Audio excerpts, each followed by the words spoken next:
കുഞ്ഞപ്പൻ സാറാണ് പട്ടണം വിളിച്ചിട്ട് അതിലൊരു ആന്തോളജി മൂവിയാണ് ശതാഭിഷേകം എന്നൊരു മൂവിയിൽ അതിൽ കുറച്ച് ഒരു പ്രാവശ്യം ചെയ്യാൻ ആദ്യത്തെ സിനിമയാണത്. 25ാമത്തെ സിനിമ. അപ്പോൾ ഈ സിനിമയെ പറ്റി എന്താണ് പറയാനുള്ളത്? സിനിമയെ പറ്റി ആദ്യം കുഞ്ഞപ്പൻസ് ഞാൻ 2017 ആദ്യമായിട്ട് ചെയ്ത് തുടങ്ങിയത്. ഇങ്ങനെ അഭിനയം തുടങ്ങി.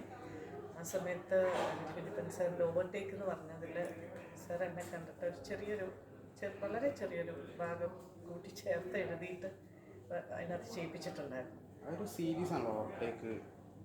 അല്ല, ഓവർടേക്ക് സീരീസ് അല്ല, വിജയ് ബാബുയുടെ ഒരു മൂവി, നല്ല വലിയ മൂവിയായിരുന്നു. പക്ഷെ എനിക്ക് വളരെ ചെറിയൊരു വേഷമുള്ളൂ.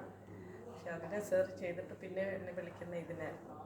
അപ്പം സാറ് പറഞ്ഞത് ഒരു ചെറിയ മൂവിയാന്ന് പറഞ്ഞപ്പോൾ എന്ത് തന്നെയാണെങ്കിലും എനിക്ക് സാറിൻ്റെ അത് ചെയ്യാനുള്ളൊരു ഇഷ്ടമുണ്ടായിരുന്നു. ആന്തോളജി മൂവിയാണ്. അപ്പോൾ അതിൻ്റെ ഒരു 3ാമത്തെ ഭാഗമായിട്ടാണ് സിനിമയായിട്ട് അത് വന്നിരിക്കുന്നത്, ശതാഭിഷേകം. പിന്നെ ഇവരുടെ ഫാമിലി എന്ന് പറഞ്ഞപ്പോൾ മുമ്പ് ഞാൻ കണ്ടിട്ടുണ്ട്. അനിൽ സാറിന് മറ്റേ ഓവർടേക്കിൻ്റെ സമയത്ത് മകളും ഭാര്യനെയൊക്കെ. അപ്പോൾ അവർ ഫാമിലി ഭയങ്കര ഒരു അടുപ്പമുള്ളൊരു അതുണ്ട്. അപ്പോൾ അവരുടെ ആ ഫാമിലിയെ കൂടി നിന്നിട്ട് അവർ തന്നെ പ്രൊഡ്യൂസ് ചെയ്യുന്നത് കൊണ്ടിപ്പോൾ എന്ത് തന്നെയാണെങ്കിലും ചെയ്യാമെന്ന് വിചാരിച്ചു. പക്ഷെ അതൊരിക്കലും ഒരു തിയേറ്റർ റിലീസിലോട്ട് എത്തുന്ന അന്ന് ചെയ്യുമ്പോൾ ശരിക്കും വിചാരിച്ചിട്ടില്ല. പക്ഷെ ശരിക്കൊരു ഫാമിലി ഗെറ്റ് ടുഗദർ മാതിരിയാണ് ആ സിനിമ ഷൂട്ട് ചെയ്തത്. Thank you.